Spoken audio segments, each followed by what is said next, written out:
Ho, ho, howdy, everyone. Pull up a chair, kick up your boots, and take a sip on a nice eggnog. It's the Support Your Local Podcast, the show where we take a look at some of our favorite movies, one chapter at a time. I am your host, Robert Smith, coming to you from beautiful Tombstone. Yes, that one. Today we're going to continue our countdown to Christmas, reviewing the 8 movies that I must see before Christmas time every single year. Last week we kicked it off with the animated How the Grinch Stole Christmas. This year we're keeping it in the cartoon realm, but something a little bit more recent. Coming out in 2011, this is Arthur Christmas. Uh, Surprisingly, maybe this is one that some of you have not seen before. If that's the case, please, please, please go check it out. This is definitely worth a watch. So as the Grinch was probably the first one of my list that I remember seeing as a kid. This one would have been the most recent. So spoilers, anything that came out after this probably didn't make my list. I'm sorry, but a little history of the movie. It was released on November 23rd, 2011, directed by Sarah Smith. Has a ridiculously stacked voice acting cast. Some of the premier uh, talent in British comedy is in this, and we'll get into that here in just a little bit. But I had a budget of 100 million. It did make 147 million worldwide. Was not necessarily a huge smashing success, but definitely when you get to see this, this is going to be one that is going to find itself on your rotation, much like it does for mine as well. Some of my history, as I mentioned before, this is the newest one on my list. Um, and this one really it hit me hard ever since the very first time that I saw it.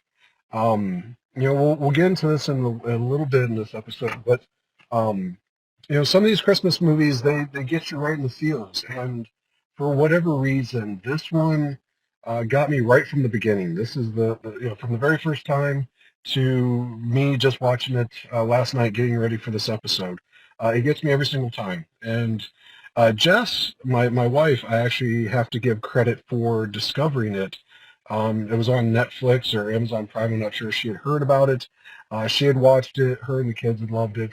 I had not even heard of it, surprisingly. Some I guess with it being so new and recent, I just assumed that it wasn't very good.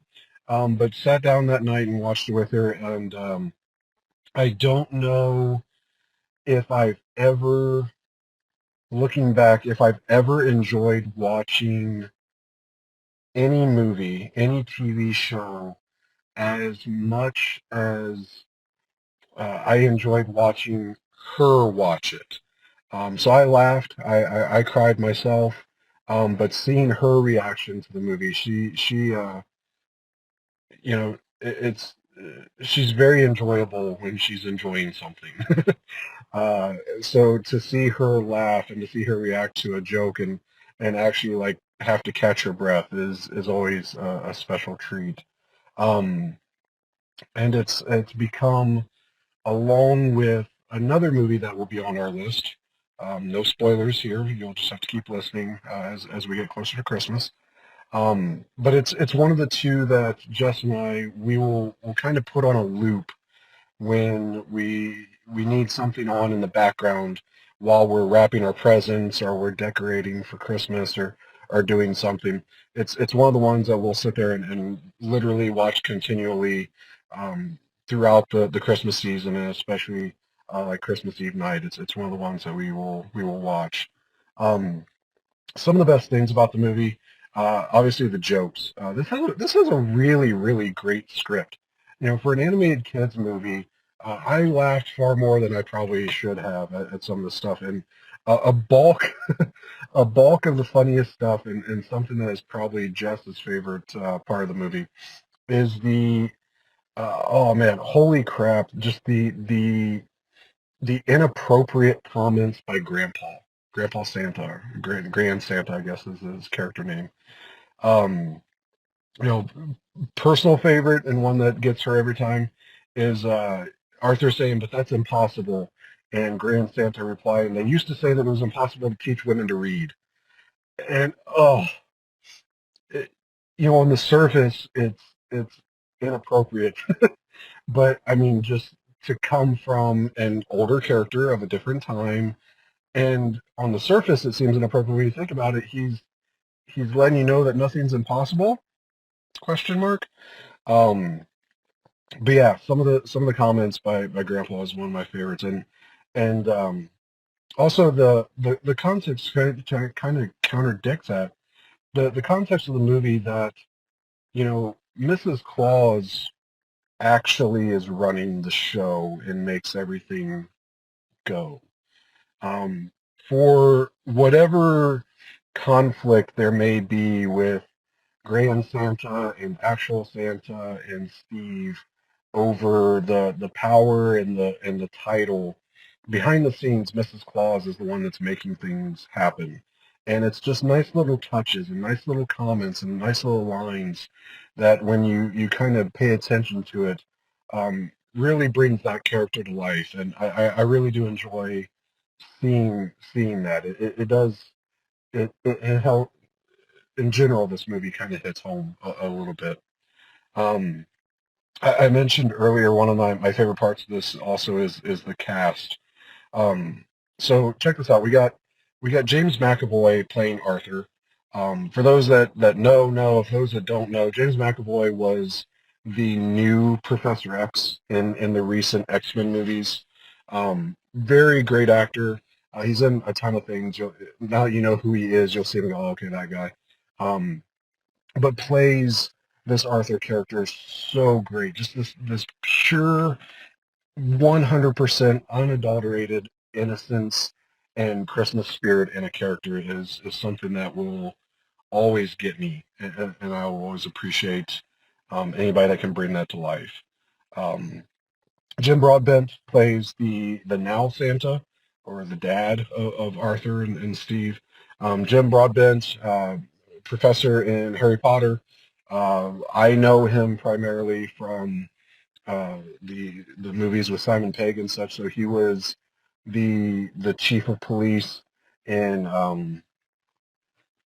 Hot Fuzz. But you'll know a big bushy beard and looks like that. But that's Jim Broadbent as Santa. And I apologize. I know I have listeners over in the UK. I'm butchering a all these guys' long and storied careers. I know that these guys are huge stars over in Britain. I have to put it in terms that some of my American folks may know him about. But yes, I know Jim Broadbent from many, many, many other things. But those are probably the two that somebody may have seen over here. Um, Hugh Laurie as Steve. That one was surprising. I didn't realize that was him the first time that I watched it, and it took me some explaining to Jess to kind of get her to realize that was him as well. We were and still are huge fans of House. So anybody that wants to, Hugh Laurie was House in the House MD show. Bitter, grumpy, furrow-browed Hugh Laurie was House, and um, I remember it took Jess kind of by surprise that he was British. I kind of tangentially knew that. I knew him originally from Laurie and Fry. So Stephen Fry and Hugh Laurie were a comedy troupe that had a show over in Britain for several years. So I knew him as that. I knew him from Blackadder as well with Rowan Atkinson. But I admittedly didn't put two and two together that was House originally. It wasn't until I was looking him up for something, and I was like, oh yeah, that's Laurie. Okay, yeah, that makes sense. Without the scruggly beard, and actually he being a more he's kind of a goofy character in those shows. So to see him in that bitter kind of role was surprising. But here he is back in more of a comedic type, but plays the straight man. Does a great job as the want to be Santa that doesn't necessarily get what the Christmas spirit and all that is about. And this movie does do a pretty good job of diving into the true meaning of Christmas and what is wrong with the commercialization of everything and kind of where I stand, even coming from a retail background, kind of where I stand in regards to Christmas. So it's he plays that role to a T. Bill Nye as Grand Santa, again, my favorite character, just his favorite character, I'm sure. Bill Nighy, again going to the Simon Pegg and Edgar Wright movies. He played the chief inspector in Hot Fuzz. A lot of you would know him more as Davy Jones in the Pirates of the Caribbean series. So the tentacled face Davy Jones, underneath all that prosthetic, was Bill Nighy. Also played the vampire lord in Underworld. He was Celine's, I believe it was her dad, if I remember right. It's been a while since I've gone through that series, but so that's Bill Nighy, very, very prominent British actor, very, very famous British actor, doing a great job playing an old, salty veteran Santa and Grand Santa, and then tons of others. I saw Andy Serkis in there. I saw um, Eva Longoria, I believe, was on there.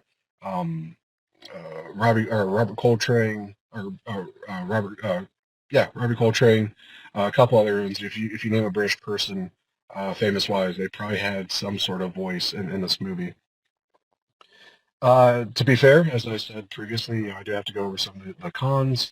You're not going to get many of them because obviously these are the movies that I love, but um, I don't for this one. I don't know the technical terms, but I'm not necessarily a fan for that visual style of animation, if that makes sense. Just those types of characters and the shapes of their heads and all that stuff.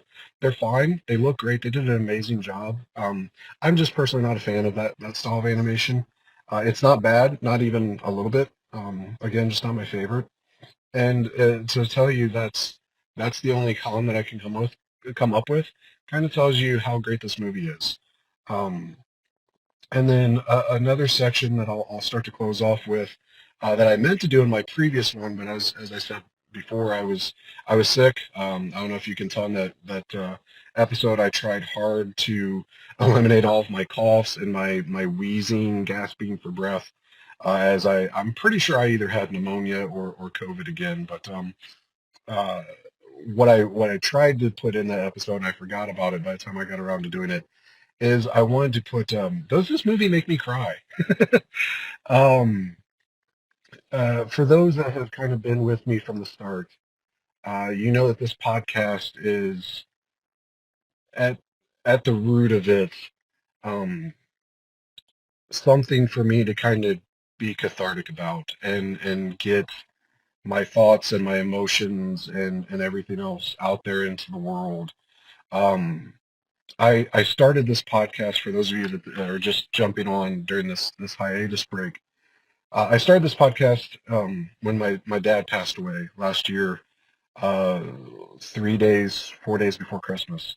Um, and it was the catalyst for me to get up off my ass and do something that I said I was going to do and something that I said I always wanted to do, and that was to make a podcast. So that's where this entire thing comes from. Uh, Full disclosure, I didn't need that event for a Christmas movie to make me cry.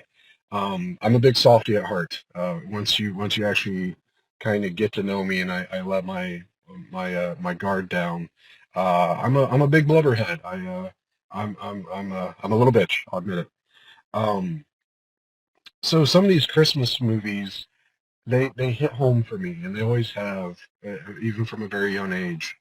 Um, so there's two categories of whether this movie made me cry before all this happened last year, and now that it has, I'm having to kind of tiptoe with some of these movies, and I'm admittedly delaying myself in watching some of them because they were already sentimental to me and an emotional trigger to me, and I know with where I'm at in my grieving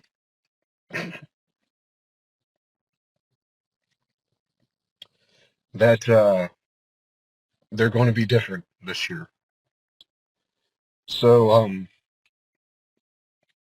yeah, as I mentioned earlier, even before what happened last year, this movie made me cry. And this one, again, wasn't any different this year, but cry like a baby every time I see this one. And it's there. The fact that I'm sitting here choking up just at the thought of it. Oh boy. Um, this is probably going to be a hard one when I have to sit down and watch this one again. Um, before I would get choked up at just the focus on the magic of Christmas. Kind of like what I spoke to a little bit ago. A kid's perspective of the magic of Christmas and seeing a grown up who refuses to let all that magic go is it hits home. And pair that with the fact that peek behind the curtain. If I'm gonna be real with you guys, I'll be real all the way. The first time that I saw this, um, we were not in a very good place when I first saw it with Jess. Um, we were still back in Ohio. We were trying to make ends meet. We were trying to get our family the things that we wanted our family to have, and we wanted our future to be better. Um, so to see dreams come true and focus on the magic of family and Christmas, this one always just kind of hit me a little hard.